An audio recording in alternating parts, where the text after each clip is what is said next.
সরকার তো বাসের ভাড়া ফিরিয়ে দিয়েছে, মহিলাদের জন্য উপকার হবে।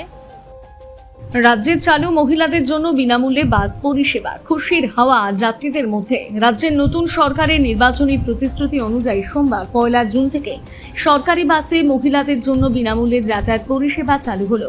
রাজ্যের অন্যান্য জেলার পাশাপাশি উত্তর দিনাজপুর ও মালদা জেলাতে এই পরিষেবা কার্যকর হওয়ায় উচ্ছ্বাস দেখা যায় মহিলা যাত্রীদের মধ্যে। সোমবার সকাল থেকে বিভিন্ন রুটে সরকারি বাসে মহিলারা বিনামূল্যে যাতায়াত করেন। বাসে উঠতেই কন্ডাক্টর তাদের হাতে গন্তব্যের ফ্রি টিকিট তুলে দেন। প্রাথমিকভাবে কোনো নথি ছাড়াই এই সুবিধা মিললেও ভবিষ্যতে প্রশাসনের পক্ষ থেকে নির্দিষ্ট কার্ড সংগ্রহের পরামর্শ দেওয়া হচ্ছে। মহিলা যাত্রীদের বক্তব্য, কর্মস্থল, বাজার, হাসপাতাল কিংবা বিভিন্ন প্রয়োজনীয় কাজে যাতায়াতের ক্ষেত্রে এই উদ্যোগ তাদের আর্থিক সাশ্রয়ে বড় ভূমিকা নেবে। বিশেষ করে নিম্ন ও মধ্য পরিবারের সকল মহিলারা সরাসরি উপকৃত হবেন বলে তারা মনে করছে। এই বিষয়ে বাস যাত্রী সালমা পারভিন জানান, ভালোই লাগছে, দেখি কতদিন চলে।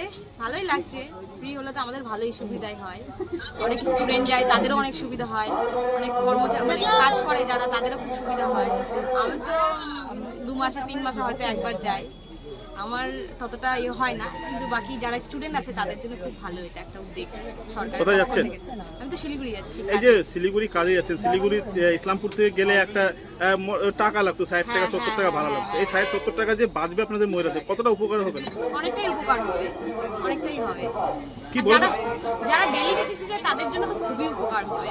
ওদের একটা মানে বাসের ভাড়াটা একটা সেভিংস হয়ে যাবে। Bureau report, news today.